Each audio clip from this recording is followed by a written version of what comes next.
Welcome to Weird PVD, the podcast. Every week, your host, Sherry Kasperzak, takes you to the odd corners of beautiful Providence, Rhode Island. From big blue bugs to unique art, from weird history to weird food, you'll never look at Rhode Island's creative capital the same again. Tune in every Weird Wednesday. What is up, weirdos? Apple trees play a role in our cultural and religious stories. You've got the biblical apple, the one Eve allegedly tempted Adam with. My personal take is that Eve was framed. And you've got Johnny Appleseed, a folk hero who went around the country planting apple seeds. There's the evil queen in Snow White who fed our girl a poisoned apple. And an apple fell on Sir Isaac Newton's head, unveiling to humanity the concept of gravity, something that confounds me and my clumsy feet every day. So when I was listening to the New England Legends podcast a few weeks ago, and a quick shout out to Jeff and Ray over at the New England Legends podcast, which you should be listening to, my mind was blown when I discovered this week's story. This week on Weird PVD, the podcast, we're digging down deep to learn how an apple tree ate the founder of Rhode Island. Now, before we get to the meat or fruit of today's story, we really need to go back to the 17th century, back when the state of Rhode Island was founded. Roger Williams was a Puritan minister from England, and he founded Providence Plantations, which later became the state of Rhode Island in 1636. Roger was kind of an oddball for his time. He advocated for separation of church and state despite himself being a Puritan minister. And in fact, his belief that the government and religion should be separate entities pushed him away from Puritanism. He founded the First Baptist Church in America, but later identified as a seeker and didn't follow any particular church. Now, Roger was a pretty radical guy for his time. He believed women should be able to serve as clergy members, and he also had a close relationship with Native Americans, particularly the Narragansett tribe. So Roger found himself exiled as part of the Antinomian controversy in Massachusetts in 1637. Now, the Antinomian controversy is a topic for another podcast because it's an interesting one, and I'm aiming to cover Anne Hutchison in a future episode, so stay tuned for that. But despite being exiled, the Massachusetts Bay Colony asked Roger to help them out when the Pequot War broke out. It was a conflict between the colonists and the Pequot Nation, and Roger agreed to help them. He used his alliance with the Narragansett tribe to help the colonists defeat the Pequots.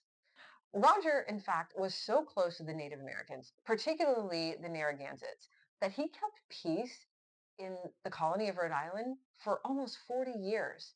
He even used himself as a hostage twice to negotiate the safe return of a Sachem.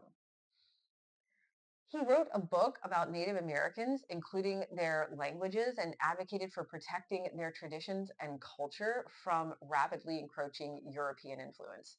His book, by the way, was called A Key to the Language of America.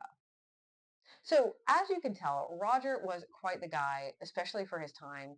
You might even say he was a rebel, a real loner. He was definitely ahead of his time for a lot of religious, cultural, and political ideals. Now that you've gotten a picture of who Roger Williams was, let's give you what you all came for, an apple tree out for human flesh. This story begins almost 200 years after Roger died. Now, back in 1860, a group of amateur historians decided they were going to set out to discover the burial site of Rhode Island's founder. No one could exactly ascertain where Roger was buried, but a small group of people were determined to find out. So, according to a letter from Ezra Stiles, who was a Congregationalist minister in Newport and also a tad bit obsessed with Roger Williams, the whole thing went down like this. At Providence, October 6th, I visited the place of Roger Williams' land, house, spring, and grave. There is some uncertainty as to the last, although the grave may be ascertained within 10 rods, 10 or a dozen years ago. The T of Providence voted to erect a monument upon his grave and appointed a committee, Governor Hopkins, Governor Sessions, Moses Brown, and present Governor Bowen, who examined the two places' traditions and evidences, I now conversed with Governor Bowen and Mr. Brown. All tradition agrees that he was buried on his own home lot and near his own dwell house, whose cellar I saw. Governor Hopkins was of the opinion that it was a grave at the north center of the house within 2 paces, the others rather doubtful. Now, Henry Arnold was among the men who witnessed this exhumation. In 1919, he wrote, I went up the lane now called Southport Street between the Mansion House and the Roger Williams place and saw the grave open, looked down and saw the apple tree root in the grave undisturbed.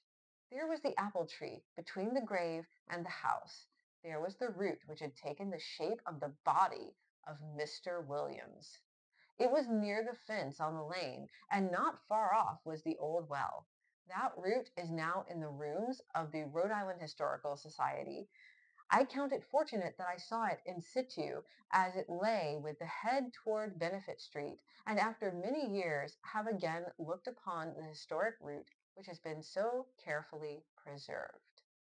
And indeed, today, that route that wound itself around the founder of Rhode Island, Roger Williams, is at the Rhode Island Historical Society's John Brown House here in Providence. You can go check it out for yourself. Can you imagine how many people ate apples off of that tree not knowing they were eating Roger Williams? Now, when I posted a short video about this on my TikTok, someone commented that this is like cannibalism with extra steps, and I can't agree more. And speaking of TikTok, if you like weird history, medical oddities, and the like, you should probably go follow me. I am at weird.pvd over at TikTok. And if you like all of the weirdness, the weird art, weird food, weird culture that Providence, Rhode Island has to offer, follow me on Instagram at weird_PVD. And while I've got your attention, if you could subscribe to this channel on YouTube or give me a follow on Apple Podcasts and Spotify, I'd greatly appreciate it. Weird PVD, the podcast, is still a labor of love for me. So if you're a fan of the bizarre or weird, particularly in the Ocean State, all the support I get helps me out a lot and lets all of these platforms know that you want more great weird content. And most importantly, don't forget to keep PVD weird.